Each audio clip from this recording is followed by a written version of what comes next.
Jadi kesimpulannya, orang itu kayak Nabi Sulaiman, awalnya doa dulu, perbanyak doa kepada Allah meskipun tidak mungkin terjadi apa itu, pokok doa. Setelah doa baru ikhtiar usaha, setelah ketemu pilihannya, baru sesudah itu bersyukur ketika sudah dapat karunia dari Allah. Jadi urutannya gitu, doa dulu baru ikhtiar baru bersyukur. Jangan syukur dulu jangan usaha dulu, doanya belakangan, ini nelongso. Ketika apa yang diharapkan tidak sesuai dengan realita dan faktanya, akhirnya ya menyalahkan Tuhan itu. Ya orang itu mau melakukan apa saja doa dulu sampai ada petunjuk dari Allah, meskipun melalui makhluknya. Nah, sampai mau punya pekerjaan belum kerja ya terus doa, ya Allah berilah saya pekerjaan yang barokah, yang tidak ganggu urusan ibadah saya, jadikanlah saya orang yang kaya, yang kekayaannya untuk ibadah kepadamu, menolong fakir miskin dan seterusnya. Tiba-tiba ada orang datang, temannya nawari, berarti itu petunjuk Allah. Bismillah dilakukan, karena kamu sudah doa. Allah datangkan, Allah utus manusia yang mengajak kamu kerja. Nah itu, setelah kamu kerja hasil baru disyukuri. Itu urutannya gitu, jangan usaha dulu doanya belakangan. Nggak sesuai harapan akhirnya ngerusuloh.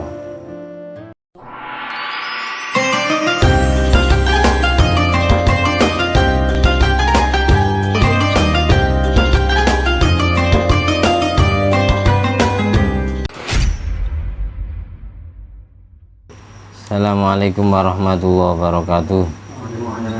Bismillahirrahmanirrahim. Alhamdulillahirabbil alamin alladzi bi ni'mati tatimmus sholihat wa bi dzikri sulaha'i tatanazzalu rahmat wal barakat. Wassalatu wassalamu ala sayyidi sadat sayyidina maulana Muhammadin qutbil qadat wa ala alihi wa ashabi al-anjumi zahirat, amma ba'du. Allahumma sholli ala ruhi sayyidina Muhammadin fil arwah wa ala jasadi fil ajsad wa ala qabrihi fil kubur wa ala alihi wasallim. Rabbi syrah li sadri wa yassir li amri wa hlul 'uqdatam min lisani yafqahu qawli. Rabbi zidni ilma warzuqni fahma. Allahumma aftah alaina futuhal arifin wa ja'alna khalisatan liwajhikal karim. Allahumma rzuqna fahman nabiyyin wa ilhamal malaikatil muqarrabin. Allahumma nawwir qulubana binuri hidayatika kama nawwartal arda binuri syamsika. Rabbana anfa'na bima 'allamtana, Rabbi 'allimna alladzi yanfa'una, Rabbi faqihna wa faqih ahlana wa qarabatin wa ashabin lana fi dinina. Allahumma inna na'udzubika min ilmin la yanfa' wa qalbin la yakhsha wa amalin la yurfa' wa du'ain la yusma'. Allahumma inna na'udzubika min adzabil qabri wa min adzabin nar wa min fitnatil mahya wal mamat wa min fitnatil masiihid dajjal. Allahumma sholli ala sayyidina Muhammadin wa ala ali sayyidina Muhammad madanil judi wal karma bail ilmi wal hilmi wal hikami wa barik wa sallim alhamdulillahirabbil alamin. Di malam hari ini kita meneruskan tentang pembacaan kitab Fawaidul Mukhtarah, faedah-faedah pilihan dari makalah-makalahnya ulama yang termaktub di dalam beberapa kitab yang ditulis di dalam kitab ini. Semoga dengan keberkahan para nabi, para wali dan ulama yang nama-namanya disebutkan di dalam kitab ini, dan sekaligus semua pengarang kitabnya, kita mendapatkan keberkahan dan barokah ilmunya Allah yang masuk ke dalam hati kita, menjadi ilmu yang nurullah, yang penuh dengan cahaya Allah, yang menyebar ke seluruh jasmani rohani kita dan seluruh anak cucu kita sampai hari kiamat, dan seluruh keluarga serta kerabat dan sahabat kita ditakdir menjadi hamba Allah yang soleh, takwa zahir batinnya, tebal iman zahir batinnya, selamat dan bahagia dunia sampai akhirat, dijaga kepribadiannya zahir batinnya, ala hadiniyat wa ala kunyatin sholihah wa ala kulli mana wa salafus sholeh niyati Nabil Mustafa Sayyidina Muhammadin sallallahu alaihi wasallam. Amin. Bisiri asraril Fatihah. A'udzubillahi minasyaitonirrajim. Bismillahirrahmanirrahim. Alhamdulillahirabbil alamin arrahmanirrahim maliki yaumiddin. Iyyaka na'budu wa iyyaka nasta'in ihdinas siratal mustaqim siratal ladzina an'amta 'alaihim ghairil maghdubi 'alaihim waladdallin. Amin. Pertemuan yang ketiga ini yang kita baca pertama kali dalam kitab Manhajus Sawi dan Durratun Nasihin, makalah daripada sahabat Abdullah bin Abbas radhiyallahu an. Ini masih adik misanan atau adik sepupunya Rasulullah SAW. Mulai kecil yang merawat dan mengasuh itu Kanjeng Nabi, sampai Nabi Muhammad SAW pernah doa untuk Ibnu Abbas, Allahumma faqihhu fiddin wa alimhu ta'wil. Ya Allah, ngertikanlah Abdullah bin Abbas tentang ilmu agamamu dan pahamkan dia cara mentakwil, mentafsirkan Al-Quran.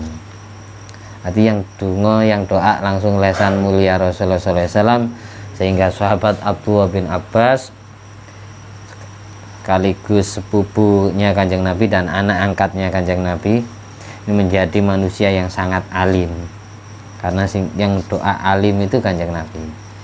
Jadi dapat kita simpulkan kalau kita punya murid ya didoakan jadi orang alim semua, meskipun kayaknya enggak mungkin bisa, tapi yang punya skenario yang bisa mengatur kan Allah. Enggak ketemu mana yang mau dijadikan alim oleh Allah. Kanjeng Nabi mendoakan Abdul bin Abbas jadi orang alim.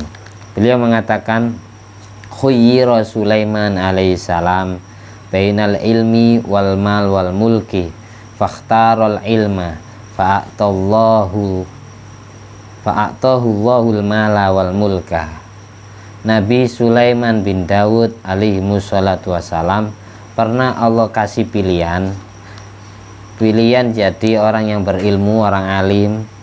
Yang kedua pilihannya jadi orang yang berharta, berduit, beruang, orang kaya raya. Yang ketiga jadi raja yang mempunyai kekuasaan wilayah. Lalu Nabi Sulaiman milih ilmu, sehingga Allah berikan juga harta dan kekuasaan. Sebelum dikasih pilihan ini, Nabi Sulaiman bin Daud ini doa, Rabbi habli mulkan la yambaghi li ahadim min ba'di. Ya Allah, berikanlah saya kerajaan besar yang tidak pernah ada sesudah saya meninggal dunia. Dalam doanya ingin jadi raja yang menguasai seluruh belahan dunia. Kalau di kitab Fawaidul Muhtaroh, hasiahnya kitab tafsir Jalalain, ada 4 raja yang ketika menjabat raja menguasai seluruh dunia. Di antaranya adalah Nabi Sulaiman bin Daud. Di masa beliau jadi raja, tapi kekuasaannya seluruh belahan bumi. Dari arah timur sampai barat beliau kuasai. Takluk, tekuk lutut kepada Nabi Sulaiman bin Daud. Jadi ada 4 raja yang di masanya menguasai seluruh dunia.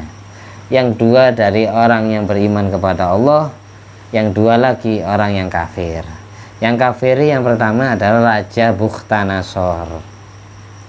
Raja Bukhtanasor ini raja yang menghancurkan Masjidil Aqsa yang dibangun oleh Nabi Sulaiman dan Nabi Daud. Ini di masanya raja kafir ini menguasai seluruh bumi. Kemudian yang kedua Raja Namrud, yang dulu patungnya pernah dihancurkan oleh Nabi Ibrahim alaihissalam, yang dulu pernah membakar Nabi Ibrahim alaihissalam. Ya narukuni bardan wasalaman ala Ibrahim. Raja Namrud dan Raja Bukhtanasor, 2 raja kafir yang di masanya menguasai seluruh dunia. Dan dari yang beriman kepada Allah ada 2 juga. Yang pertama Nabi Sulaiman bin Daud alaihi wassalatu wassalam.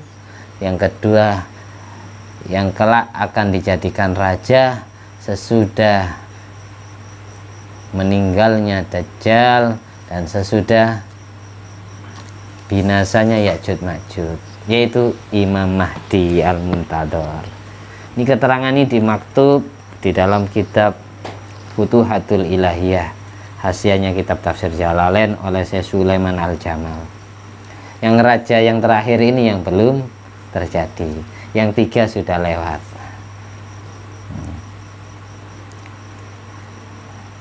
Di besok agama seluruh dunia itu fatakunu millatan wahidah, satu, Islam semua, tidak ada yang kafir.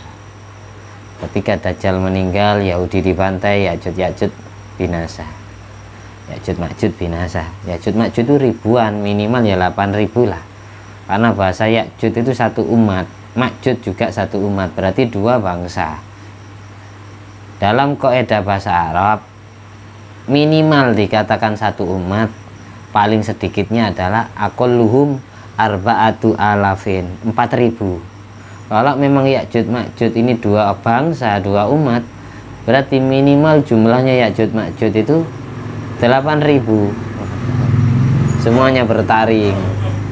Dulu makhluk Allah yang bernyawa dan berakal, yang punya nafsu, masih bernyawa, yang punya nafsu dan punya akal, itu ada 3 dulu. Yang pertama adalah al-insu, manusia. Yang kedua ya jin. Yang ketiga Ya'juj Ma'juj. Jadi ada 3 makhluk Allah yang diberi akal dan nafsu. Jadi kesimpulannya Ya'juj Ma'juj bukan manusia dan bukan jin. Terus makhluk apa itu? Manusia Allah ciptakan terlahir dari bapak Nabi Adam dan Siti Hawa. Jin menetas dari telurnya iblis. Jin dan setan itu dari telurnya iblis. Sedang Ya'juj Ma'juj Allah ciptakan dari sperma ihtilam, sperma junubnya Nabi Adam. Nabi Adam itu pernah junub, kemudian sperma junubnya itu Allah ciptakan jadi Ya'juj Ma'juj. Makanya bertaring. Jangankan manusia, binatang buas jadi santapannya. Kalau Dajjal manusia, kalau Ya'juj Ma'juj bukan manusia, bukan jin. Itu keterangannya juga ada di kitab Hasyiatus Shawi dan Hasyiah Futuhatul Ilahiyah. Baca sendiri yang tahu baca kitab. Kebanyakan santri sekarang itu senangnya mendengarkan, padahal sudah tahu baca kitab, malas baca sendiri. Saya bisa ngomong berarti pernah baca kan, biar nasi nau mempeng. Itu kita lanjut ke sahabat Abdullah bin Abbas yang menceritakan Nabi Sulaiman. Nabi Sulaiman berdoa kepada Allah minta dijadikan raja besar yang menguasai seluruh dunia. Kemudian ditegur sama Allah, wahai Sulaiman, kamu ingin jadi orang yang alim, apa orang yang kaya, apa orang yang berpangkat tinggi? Terus akhirnya Nabi Sulaiman milih ilmu. Akhirnya yang 2 ini termagnet secara otomatis. Gara-gara barokah ilmunya, beliau jadi orang alim. Beliau juga jadi orang yang kaya raya, konglomerat, sekaligus jadi pejabat tertinggi di seluruh dunia. Jadi raja yang menguasai seluruh dunia. Bahasa sedunia ini yang dikuasai bukan hanya kerajaan manusia, kerajaan bangsa jin pun tekuk lutut kepada Nabi Sulaiman. Buktinya istri beliau Ratu Balqis itu setengah manusia dan setengah jin. Ratu Balqis itu terlahir dari ibu manusia, bapak jin. Makanya sakti menguasai kaum Sabak yang ada di negara Oman sana, Yaman. Kayak gitu. Kita lanjut. Mudah-mudahan kita jadi pengikutnya Imam Mahdi ya. Ikut berjuang membela syariatnya Allah yang dibawa oleh Imam Mahdi dan Nabi Isa alaihissalam. Di Madinah itu ada 2 kolong makam yang kosong, tidak berisi orangnya. Di pinggir makam Rasulullah SAW. Dipersiapkan untuk siapa? Untuk Nabi Isa Al-Masih alaihissalam dan untuk Imam Mahdi. Nah, Nabi Isa belum wafat. Kalau menurut orang-orang ahli kasyaf, Imam Mahdi sudah hadir. Kalau orang Palestina semuanya yakin Imam Mahdi itu dari Indonesia. Oleh karena itu setiap 17 Agustus hari kemerdekaan bangsa Indonesia dirayakan oleh orang Palestina. Anak ulama Palestina 99%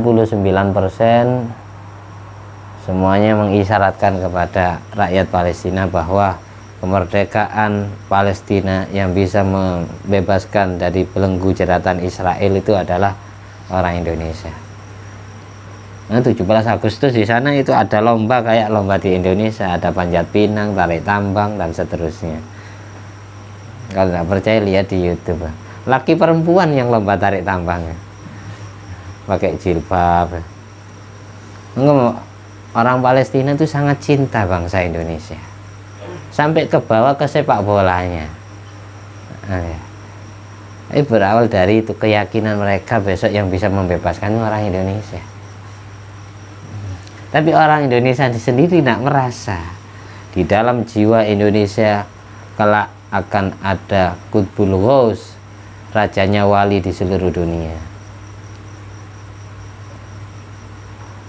Dan sebelumnya ya pernah ada, dan yang akan terlahir berikutnya itu dari orang Indonesia. Makanya pesannya Habib Umar bin Hafid, rajanya wali di Indonesia banyak. Kalian bersyukur jadi bangsa Indonesia. Rajanya wali banyak Allah angkat dari jiwa kalian.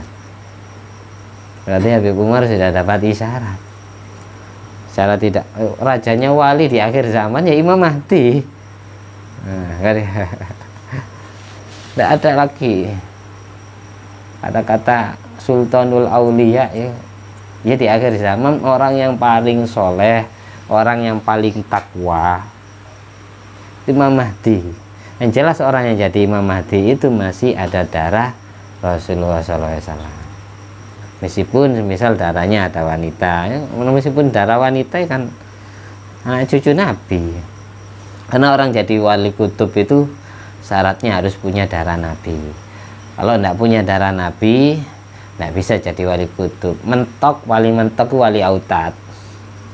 Wali Qutbul Ghaus, di bawahnya Qutbul Ghaus ada Qutbul Aqtab, di bawahnya lagi ada Aqtab, di bawahnya lagi ada Imamain, di bawahnya lagi ada wali autad, jabatan di bawahnya autad itu wali abdal, di bawahnya abdal wali-wali yang kelas biasa itu banyak macamnya. Jabatan tertinggi itu Qutbul Ghaus. Sebagaimana keterangan yang ada di kitab Jami'ul Usul fil Auliya. Jadi kesimpulannya gini, orang yang jadi orang alim dan mengamalkan ilmunya, secara tidak langsung Allah mudahkan urusan dunianya dan urusan kewibawaannya, pangkatnya.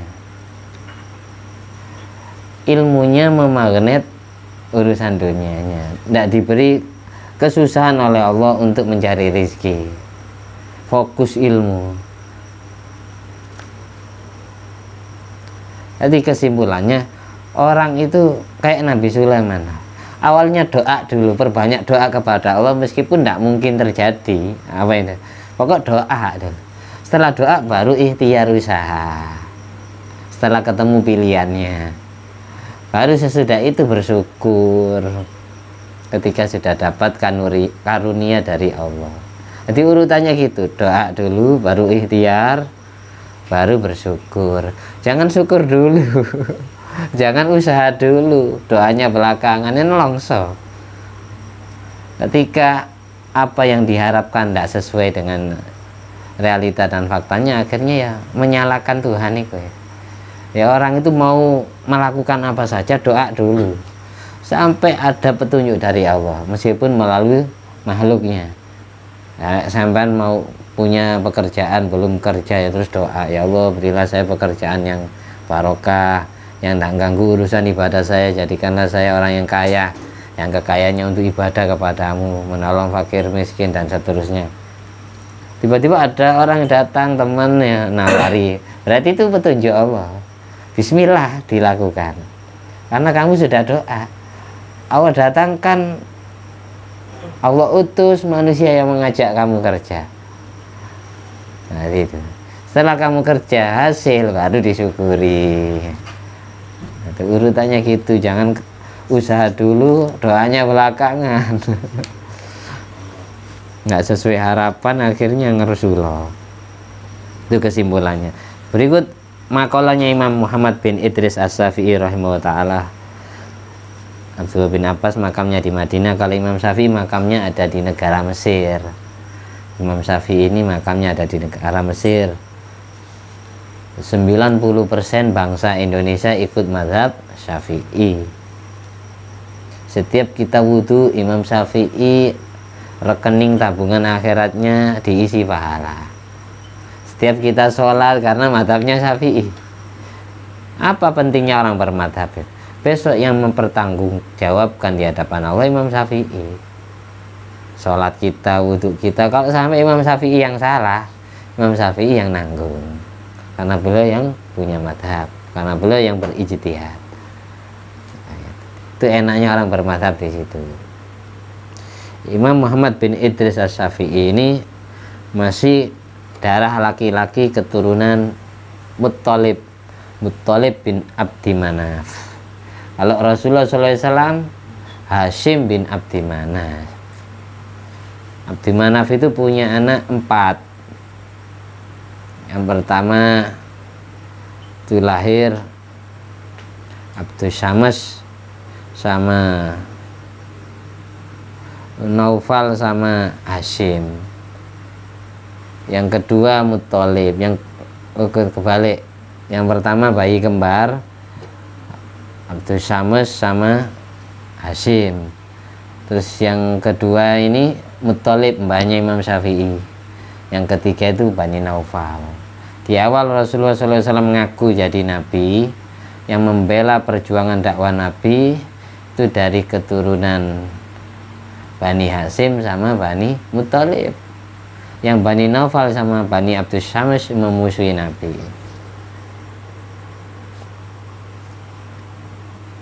Jadi Imam Syafi'i ini sedarah dengan Rasulullah SAW. Kalau istrinya Imam Syafi'i turun dari Bani Muttalib, istrinya Imam Syafi'i. Di Imam Syafi'i masih kerabatnya Kanjeng Nabi Samba. Banyak orang yang salah paham. Orang yang salah paham dikira Imam Syafi'i ini bukan darah orang mulia, darah orang biasa. Di dalam kitab Manaqibnya Imam Syafi'i disebutkan silsilah nasab. Imam Syafi'i mengatakan man arada dunia fa'alai bil ilmi wa man arada al-akhirah fa'alai bil ilmi fa innau yuhtaju ilaihi fi kullin minhuma. Di dalam kitab Al-Bayan juz 159. Orang yang ingin mengetahui urusan dunia perlu ilmu. Orang ingin mengetahui urusan akhirat juga perlu ilmu. Jadi ilmu pengetahuan dibutuhkan dalam urusan dunia dan akhirat. Apa saja itu butuh ilmu. Orang buat bangku ya butuh ilmu tentang pertukangan, permebelan. Orang buat baju butuh ilmu tentang tekstil, konveksi. Orang ibadah ya butuh ilmu ibadah itu. Semuanya butuh ilmu pengetahuan. Ini makalahnya Imam Syafi'i. Jadi ilmunya Allah sangat luas. Makanya di pra terakhir daripada surat Kahfi, laukanal bahru midadal li kalimati lanafidal bahru qabla an tanfada kalimatu rabbih. Kok seandainya lautan itu Allah jadikan tinta, dijadikan mangsi untuk menulis ilmunya Allah, maka niscaya lautan akan asat terlebih dahulu sebelum ilmunya Allah tuntas tertulis semua. Ilmunya Allah sangat luas, termasuk ilmu tentang urusan dunia, apa saja itu harus ada ahlinya. Tanya kepada yang ahli dalam bidangnya. Was'alu ahla dzikri in kuntum la ta'lamun. Kalau kamu tidak tahu, tanya kepada orang yang tahu. Jangan sok tahu tersasar.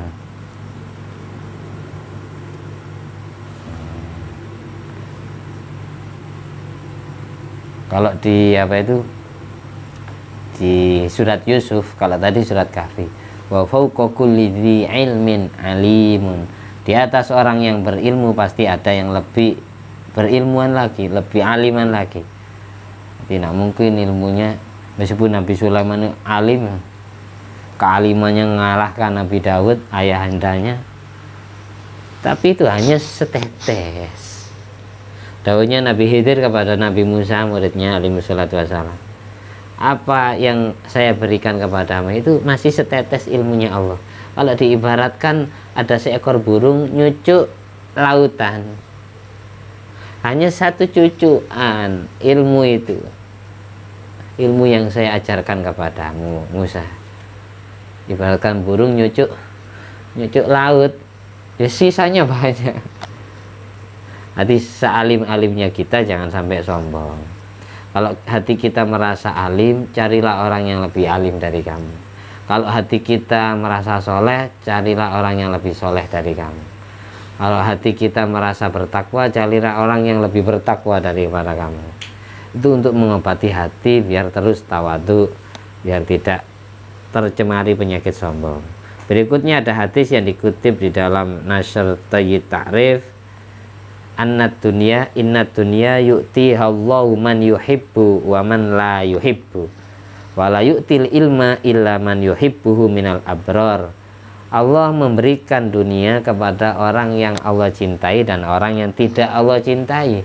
Kalau ilmu hanya Allah berikan kepada orang yang Allah cintai dari di antara orang baik. Semua orang yang berilmu itu menandakan berarti dia dicintai oleh Allah, karena Allah tidak sembarangan ngasih ilmu. Ilmu yang dimaksud di sini adalah ilmu yang nurullah, yang masuk ke hati menjadi cahaya hidayah. Makanya di dalam syairannya Imam Syafi'i tentang Imam Waqi', Sa'altu ila waqi'in su'ahibzi fa arsadani ila tarkil ma'asi fa innal ilma nurun min ilahi wa nurullah la yu'ta li'asi. Kalau di taklim muta'alim la yu'ta li'asi, kalau di kitab Hasyiatul Baijuri la yuhda li'asi.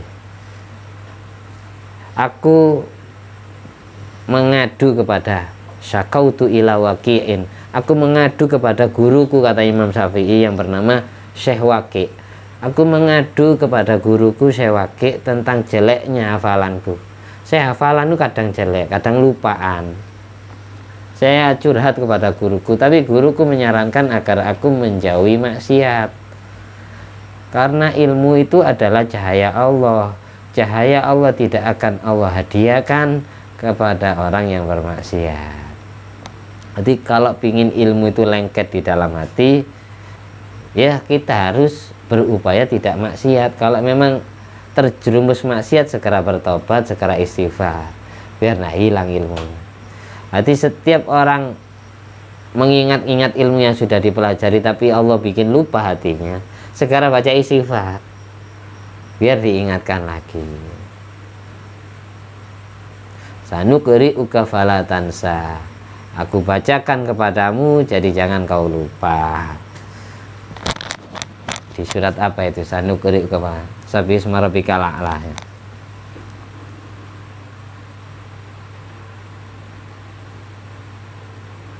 Qala Amirul Mukminin Imam Ali bin Abi Thalib karramallahu wajhah. Kemudian di kitab Nasaihud Diniyah halaman 100 menyebutkan makolahnya Sayyidina Ali bin Abi Thalib, menantunya Rasulullah SAW sekaligus sepupunya Kanjeng Nabi. Al ilmu khairun minal mali, ilmu itu lebih penting daripada harta. Al ilmu yahrusuka wa anta tahrusul mal. Ilmu, dengan kamu berilmu maka ilmu yang menjaga kamu. Ketika kamu salah, kamu diingatkan hatinya oleh ilmumu. Kalau harta, kamu yang jaga, takut kehilangan, takut dicuri orang, takut diambil orang. Tapi kalau ilmu, kamu yang dijaga ilmumu. Ketika kamu bermaksiat, kamu diingatkan oleh ilmumu. Ketika kamu beribadah, kamu diajari oleh ilmu yang menjaga kepribadianmu.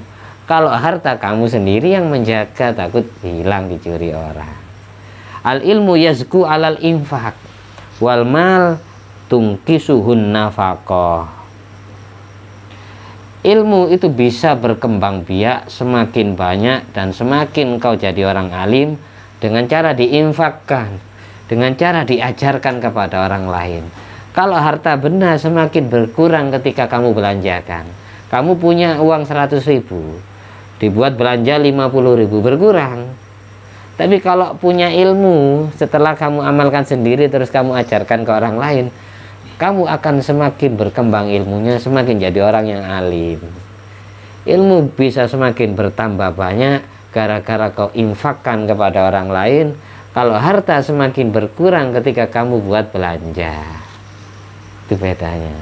Katanya Sayyidina Ali, al ilmu hakim wal mal mahkumun alaih. Ilmu yang bisa menghukumi kamu, sedang harta kamu yang menghukuminya. Bagaimana hukumnya harta ini? Oh, halal, yang ini haram. Kita yang ngasih hukum kepada harta. Kalau ilmu kita yang diberi hukum. Oh, hukumnya haram, halal, ini boleh, ini dosa, ini maksiat, ini ibadah. Terus berikutnya di dalam kitab Tabaqatul Kubra 182 diceritakan, karena Syekh Abdul Qadir Al-Jilani radhiyallahu anhu yaqulu taro ali nurun azimun mala al-ufuqa thumma tadalla fihi suratun tunadi ya Abdul Qadir anna rabbuka wa qad halaltu lakal muharramat. Syekh Abdul Qadir Al-Jilani, beliau kelahiran Kecamatan Jilan, kampung kelahiran beliau Jilan atau Gilan, kalau ditulis Latin G, Gilan, kalau dibaca Jilan. Nah, biasanya bahasa Inggris kan kayak gitu. Jibril ditulis Gibril, bacanya tetap Jibril. Syekh Abdul Qadir Jilani itu kelahiran daerah Jilan, bukan Jailan yang benar. Cuma orang Indonesia lebih fasih lidahnya ngomong Jailan. Biasa ngomong Jailangkung itu apa? Jilan Al-Jilani. Bila kelahirannya ada di daerah Jilan. Daerah Jilan ini masuknya kota Tabaristan. Kota Tabaristan itu adalah negara Iran atau Persia. Wafat di kota Baghdad, Irak. Iran sama Irak itu bersebelahan, bertetangga kayak Indonesia Malaysia. Syekh Abdul Qadir Al-Jilani bercerita, pernah ada cahaya besar yang memenuhi ufuk, yang memenuhi kolong langit dan bumi, yang memenuhi galaksi alam semesta. Cahaya itu full di atas langit, kolong langit dan bumi, cahaya besar. Kemudian cahaya itu mendekat kepada saya, menjelma sebagai sosok yang bersuara. Suaranya apa? Wahai Abdul Qadir, saya Tuhanmu, katanya cahaya itu. Sejak detik ini aku halalkan segala sesuatu yang pernah aku haramkan kepadamu. Lalu aku jawab, katanya Syekh Abdul Qadir, fakultu ikhsya ya la'inu fa idan dzalikan nur dzalamun wa tilkal surah dukhanun. Kemudian saya omongi cahaya itu, pergilah wahai setan yang terkutuk. Ketika saya sudah ngomong setan yang terkutuk, tiba-tiba cahaya besar itu menjelma, berubah menjadi kegelapan besar, langsung gelap gulita, dan bentuk rupa itu kemudian berasap. Setelah cahaya itu jadi kegelapan, kemudian berasap. Summa khotobani, kemudian asap itu ngomong kepada saya, katanya Syekh Abdul Qadir, ya Abdul Qadir, najauta minni bi ilmika bi amri rabbik wa fiqhika bi ahwali munazalatik wa laqad adlaltu bi mithli hadhil waqi'ah sab'ina min ahli tariq. Wahai Abdul Qadir, sungguh kamu beruntung engkau selamat dari rayuanku, dari gangguanku. Sebab engkau berilmu, mengetahui tentang perkara Tuhanmu, dan ngertinya dirimu tentang keadaan pangkatmu. Setinggi apapun makom seseorang wali, tetap tidak boleh bermaksiat kepada Allah. Tapi saya bahagia, katanya setan, saya gagal mengganggu satu orang seperti kamu gara-gara kamu berilmu. Tapi saya sudah sukses membuat sesat oleh orang 70 ahli thariqat, 70 ahli ibadah, 70 ahli zikir, ahli wirid. Aku sesatkan dengan gangguan yang sama, cara yang sama, dengan model yang sama. Tapi aku berhasil membuat mereka tersesat, sehingga mereka merasa dirinya jadi wali, hingga mereka tidak pernah beribadah kepada Allah. Satu orang yang selamat, 70 orang yang tersesat. Kayak ya aliran-aliran kayak itu kebatinan, membuang syariat. Fakultu, lantas si Abdul Qadir menjawab, lillail fadlu, semuanya itu karena anugerah Allah. Allah masih menyayangiku, sehingga Allah bikin aku selamat dari gangguanmu, wahai setan. Faqila lahu, lalu santri-santri beliau bertanya kepada si Abdul Qadir, kaifa alimta annau syaiton ya Syekh? Kok bisa jenengan tahu kalau itu setan, bukan Allah, bukan Tuhan? Kok bisa ngerti jenengan cahaya besar itu setan? Si Abdul Qadir jawab, biqaulihi wa qad halaltu lakal muharramat. Saya tahu kalau cahaya itu setan, bukan Allah, gara-gara ucapan dia sendiri. Dia ngomong, mulai detik ini, sejak ini, aku halalkan segala sesuatu yang pernah aku haramkan kepadamu, wahai Abdul Qadir. Gara-gara ucapan itulah aku ngerti dia setan, bukan Allah. Karena saya paham, saya ini bukan nabi. Ya kalau nabi tidak pernah dosa, tidak pernah melakukan yang haram, apalagi yang makruh. Kalau saya ini bukan nabi, hanya status wali. Setinggi apapun makom walinya Allah, tetap tidak boleh bermaksiat kepada Allah.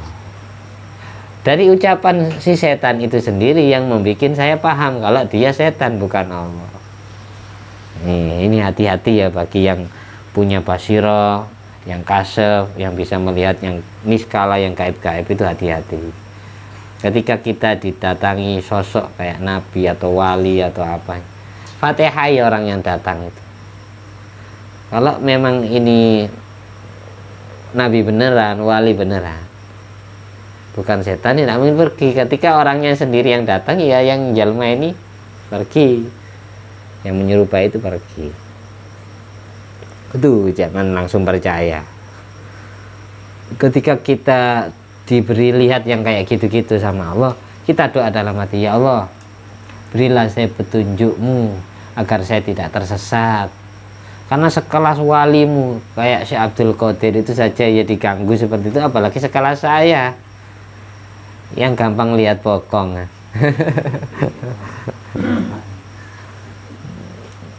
Itu harus doa gitu.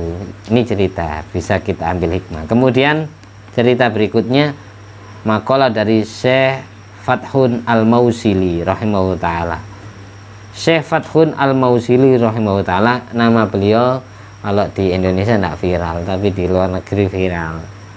Dia mengatakan, alaisal marid idza muni'at ta'am wasyarab wad-dawa yamut.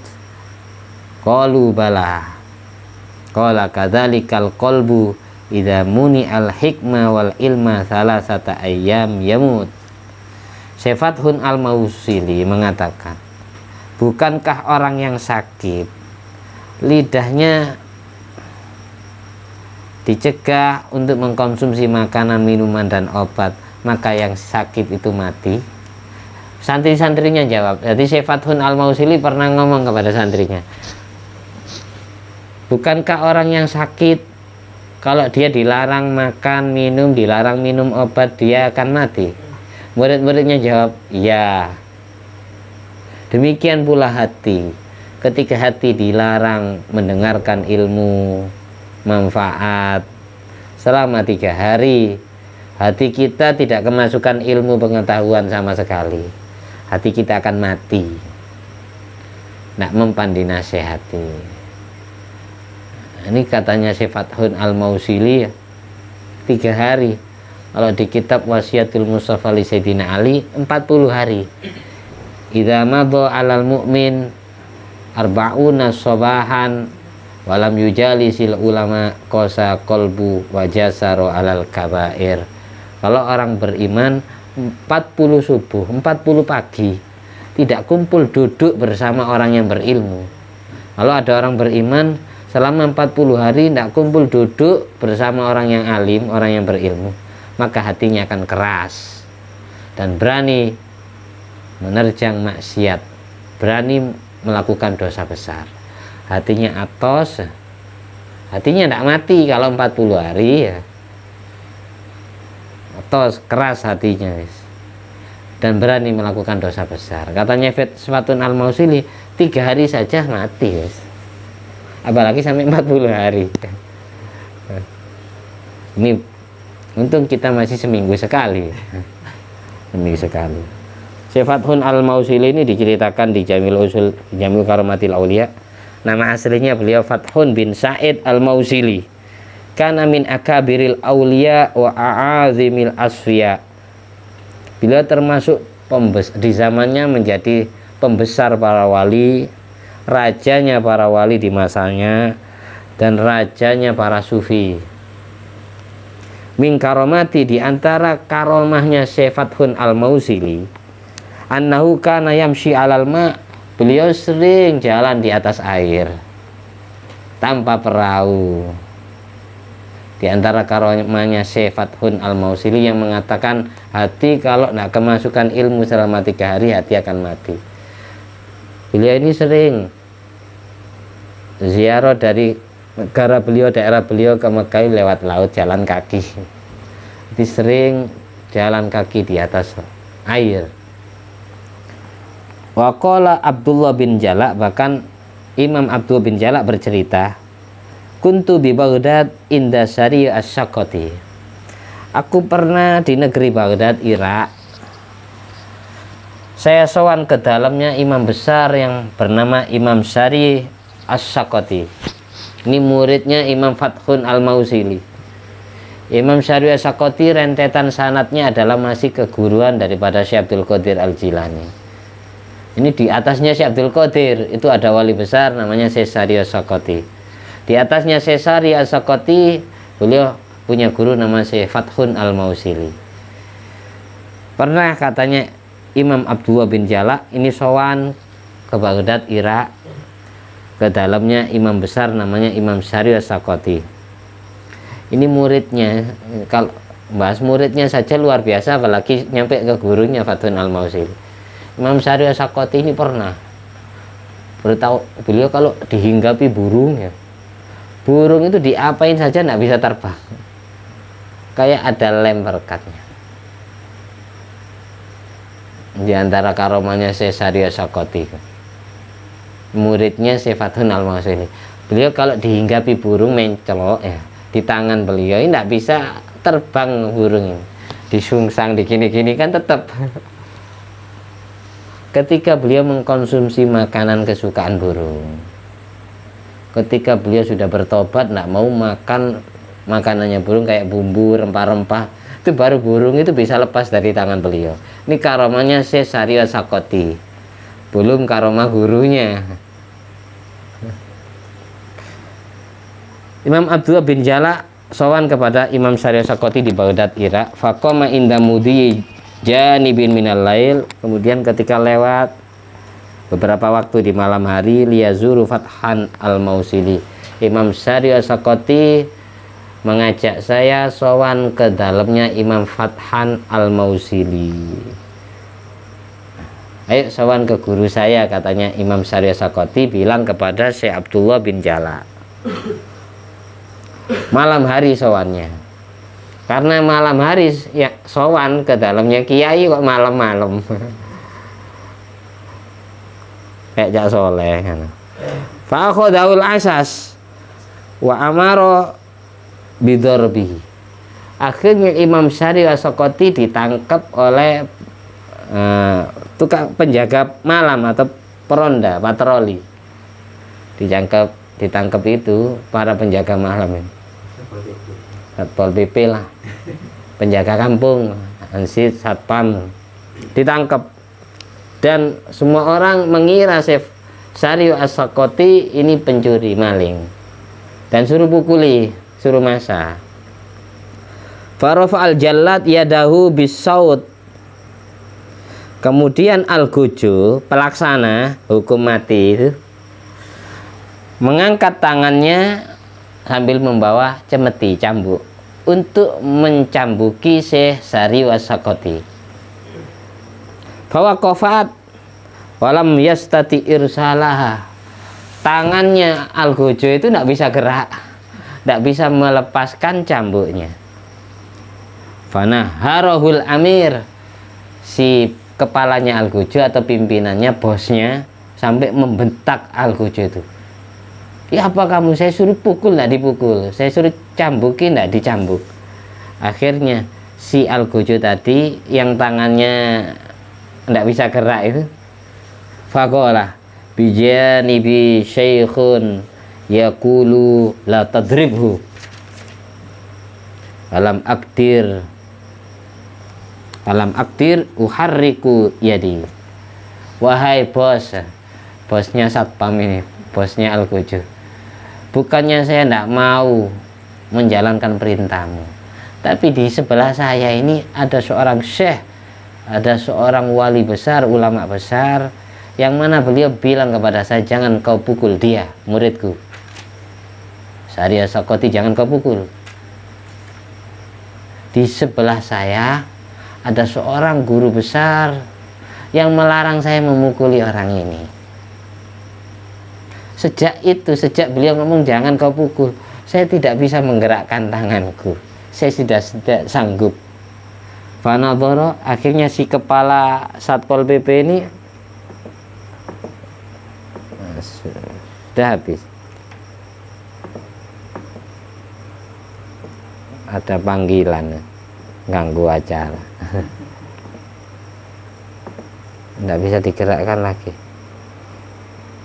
Pacarnya tanya pun nih. Siapa? Novi pacar tadi. Siapa ini gangguan nih rekamannya gangguan. Yes, alhamdulillah. Nanti aja Mbak nelpon. Siapa itu? Ceweknya saya. Kita lanjut. Sponsor. Oh, naik acara. Terhapus nih. Terhapus. Rekaman suaranya. Terhapus otomatis gara-gara ada yang nelpon. Di paketannya jadi yang dimatikan. Lanjut lagi. Gara-gara cewek Hadori. Nyampe di mana keterangannya, ceritanya? Dicambuk. Dicambuk ya. Ketika tangannya si Jalad atau si al-gojo nggak bisa gerak, tiba-tiba si bosnya ini langsung menoleh. Siapa yang dimaksud oleh anak buah saya, bilang syekh besar, ulama besar. Fanadhara faidan huwa Fathun al-Mausili. Ketika ditoleh, ternyata yang dimaksud syekh itu tadi adalah Imam Fathun al-Mausili. Itu karomahnya sering luar biasa bertambah. Ini termasuk ulama besar di kota Baghdad, Irak. Baghdad itu banyak ulama besarnya, wali-wali kutubnya. Beliau mata sanata 320 Hijriah. Jadi wafatnya Imam Fathun al-Mausili ini 300 Hijriah. Ya, hampir selesai. Al-ilmu hidaun berikutnya. Ini keterangan barusan, ini terkutip di kitab Ihya Ulumuddin juz 1 halaman 14. Al-ilmu hidaul qalbi. Ilmu itu ibaratkan sarapannya hati, jadi kesimpulannya. Makanya hati ketika tidak makan ilmu 3 hari, hati itu mati. Ilmu itu diibaratkan seperti sarapannya hati. Oleh karena itu, walihada kanal Habib Idrus bin Umar al-Habsyi yaqulu ba'dal faro min majlisil ilmi alhamdulillah alladzi at'amani hadza wa razaqani min ghairi haulin minni wala quwwatin kama yaqulu dzalika ba'dal akli. Oleh karena itu Habib Idrus bin Umar Al-Habsyi setiap selesai ngaji doanya hampir sama seperti setiap selesai makan atau setiap selesai ngaji, sebagaimana sering kita baca, alhamdulillah alladzi at'amani hadzal ilma wa razaqanihi min ghairi haulin minni wala quwwatin. Kalau setelah makan, alhamdulillah alladzi at'amani hadzat ta'am wa razaqanihi min ghairi haulin minni wala quwwatin. Barang siapa yang membaca doa ini sesudah makan, maka yukaffirus sanatal madiyah wal mustaqbilah, melebur dosanya yang sudah dahulu dan yang akan datang. Keterangannya ada kitab Nihayatuz Zain karangan Senawi Banten. Sama seperti habis pakai pakaian, hampir mirip doanya, tapi bedanya kalau pakai pakaian itu alhamdulillah alladzi kasani hadza wa razaqanihi min ghairi haulin minni wala quwwatin. Kalau habis makan at'amani, kalau pakai pakaian alhamdulillah alladzi kasani.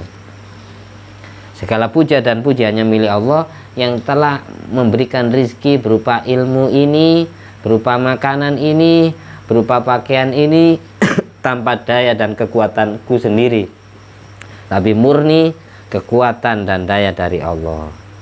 Yang terakhir, maqala Imam Muhammad bin Idris As-Syafi'i nafa'allahu bihi bibarakati fidarain amin.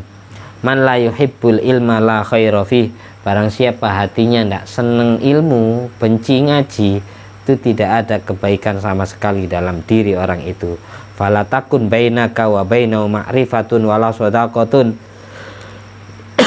Tidak terjalin sebuah koneksi persahabatan, perkenalan antara dia dengan ilmu.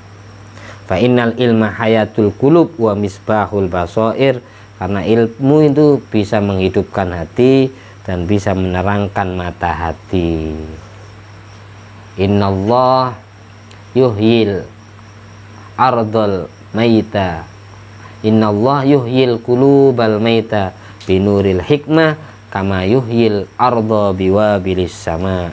Sesungguhnya Allah menghidupkan hati yang mati, Allah hidupkan dengan ilmu manfaat, sebagaimana Allah juga menghidupkan bumi yang mati, bumi yang kering, bumi yang tidak subur, Allah hidupkan dengan air hujan yang turun dari langit.